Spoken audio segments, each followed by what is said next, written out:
tenho filhos ou não? O que será que eu faço? Eu sou Tatiana Esser, mentora de pais e terapeuta materno-infantil.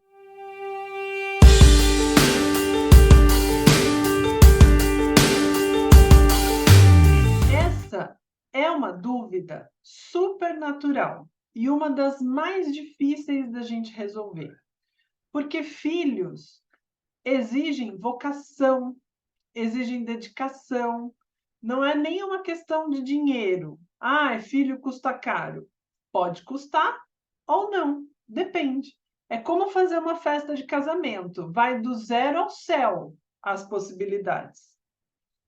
Ter filhos é a mesma coisa, você pode escolher a forma como você vai criar os seus filhos, gastando 100 ou milhões.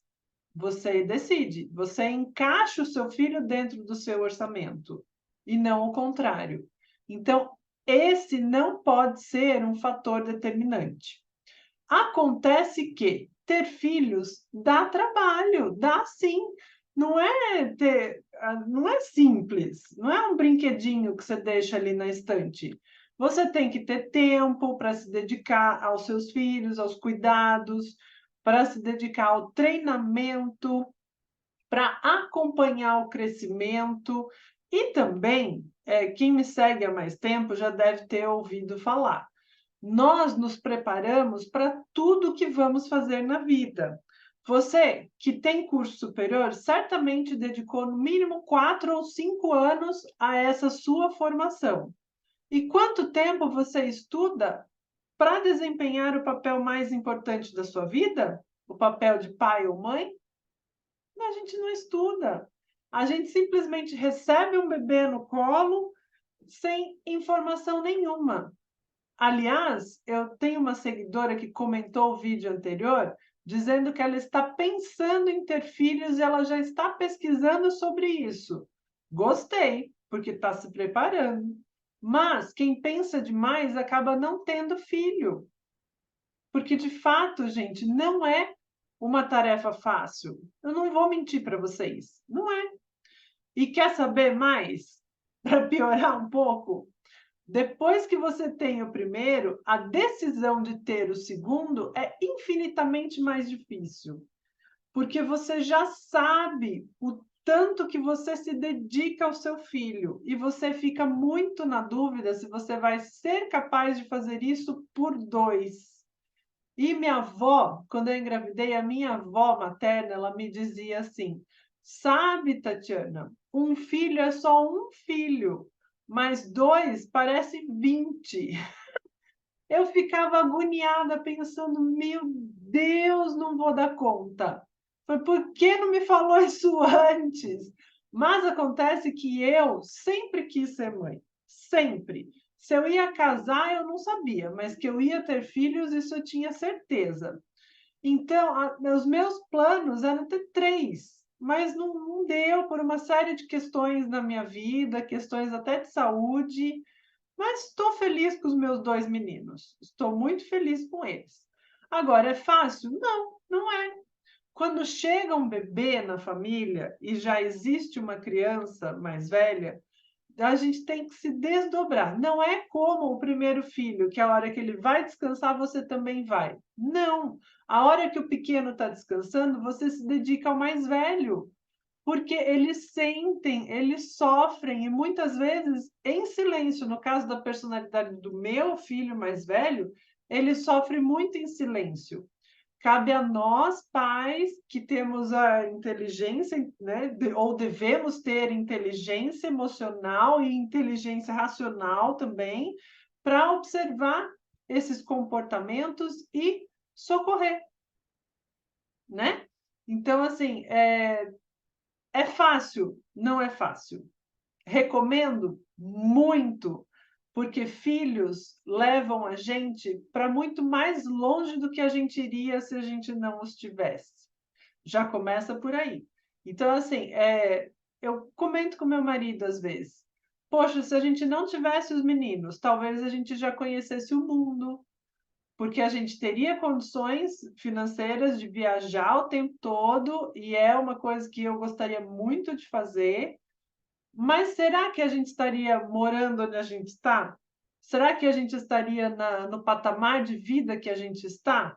Eu duvido, porque só nós dois a gente ia ter uma vidinha simples e achar tudo bem, tudo certo. Para que batalhar? Para que subir o padrão de vida se somos só nós? É até uma coisa assim meio inconsequente, que eu até comentei com ele algumas coisas, principalmente quando a gente passa por dificuldade aqui, né? Ou dificuldade com família. Quem nunca pensou em sair do Brasil? Quem nunca pensou em sair do Brasil, que atire a primeira pedra. Mas eu falava para ele, vamos embora. Só que existe até, os filhos auxiliam até nesse tipo de decisão, porque a gente fica pensando, mas se fosse só nós, seria muito mais fácil, mas nós temos as crianças. Como é que a gente vai fazer uma aventura dessa, de catar as coisas e ir embora? Muita gente faz, eu admiro muito, mas nós temos esse cuidado assim com os meninos, o contato deles com a família, nós valorizamos muito, nós achamos muito importante, o que ficaria prejudicado morando tão longe, né, de todos, sem contar que assim os nossos pais já estão numa idade avançada e a gente sabe todas as dificuldades que vêm com a idade, né? Tomara Deus que eu chegue lá, porque como diz o meu chefe, a alternativa a ficar velho não é muito legal. Não é muito legal e eu já estive com essa, assim, vamos dizer, com a morte me rondando, já tive um problema grave de saúde. Quem me segue há mais tempo também sabe dessa história, que eu vou abordar no futuro próximo, trazendo a solução, não o problema. E, de fato, assim, né, não é algo que eu acho interessante, que eu gostaria. Filhos, eu passei por uma situação de saúde complicada, mas filhos não são garantia de futuro. Muita gente fala, principalmente descendentes de italiano, eu vejo isso na minha família, tem muito essa coisa. Ah, você tem que ter filho para cuidar de você na velhice. Não, filho não é isso. Filho não é asilo, filho não é aposentadoria, não é cuidador. Não, filho é filho. E nós estamos sendo configurados, a nossa geração está sendo configurada para não ter filhos. Estão colocando na nossa cabeça que filho dá muito gasto, filho vai tirar sua liberdade, vai prejudicar seu casamento. Hoje em dia não tem mais aquela, eu vou ter filho para segurar marido. Não, é o contrário, filho vai te afastar do seu marido, porque é muito trabalho, demanda muito tempo.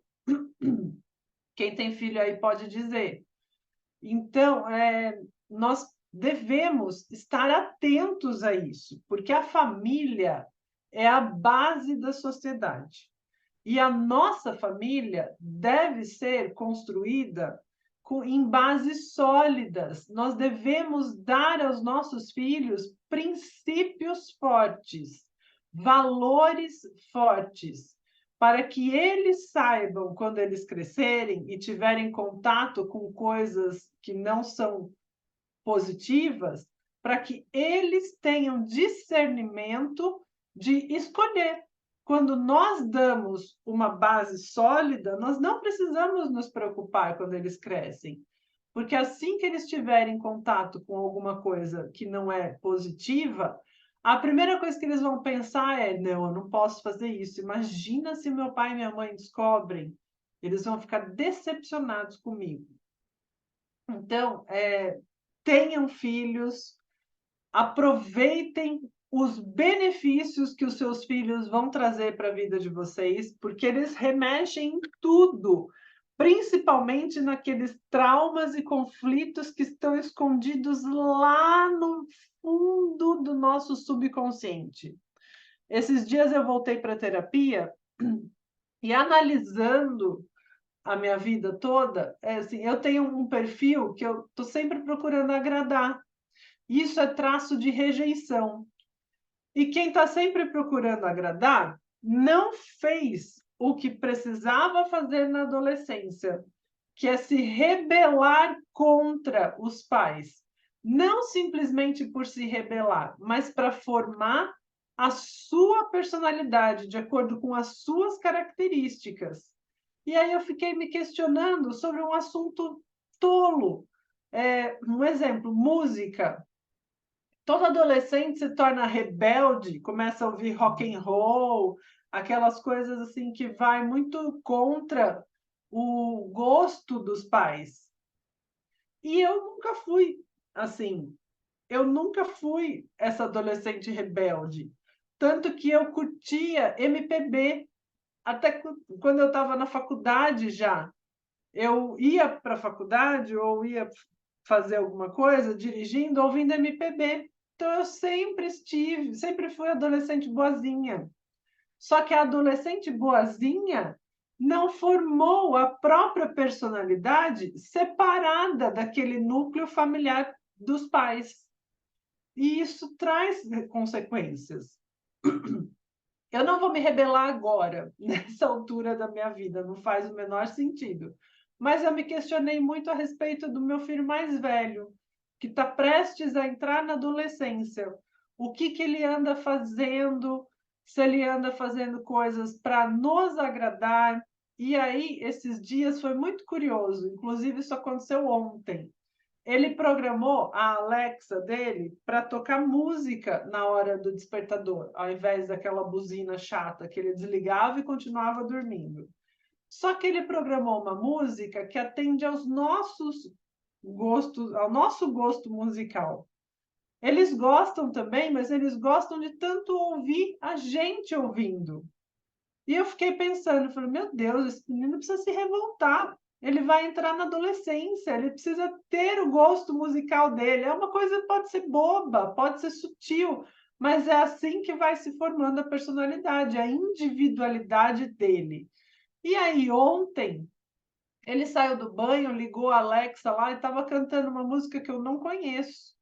Eu até falei para o meu marido, falei, que música é essa? Ele falou, eu não sei, ele está cantando lá. Mas, bom, eu sempre procuro acompanhar para saber do que se trata, né? Qual é a mensagem que a música traz, mas é uma música diferente, eu não conheço, não consegui nem ouvir inteira ainda. Só que ele programou o despertador dele com essa música. E ele acordou todo contente, cantando, se arrumou, chegou na escola no horário, que ele pôs uma música que ele está curtindo, que sai completamente fora do que nós estamos habituados aqui em casa. E está tudo bem. Quando a gente tem essa consciência, a gente até aplaude, a gente fala, ai, graças a Deus, está se rebelando. Rebelando dentro do normal. Mas a gente deixa, a gente consegue entender que faz parte da formação da personalidade dele, da individualidade dele, que isso é uma revolta saudável, é uma rebeldia necessária. Então, pessoal, tenham filhos, passem os perrengues, que vai ter bastante. Continua me seguindo aqui para mais dicas, para vocês se acalmarem nas horas difíceis. Se precisar, me chama, que eu faço atendimento individual. Inclusive, uso de várias técnicas terapêuticas para isso. E bola para frente. Comenta aqui se você tem filhos, quais foram os seus maiores desafios, porque também pode ser uma sugestão de vídeos para o futuro. Beleza? Muito obrigada. Curta, comenta, compartilha, se inscreve no canal e ativa o sininho para você receber notificação quando eu tiver vídeo novo, tá bom? Muito obrigada. Boa semana para vocês.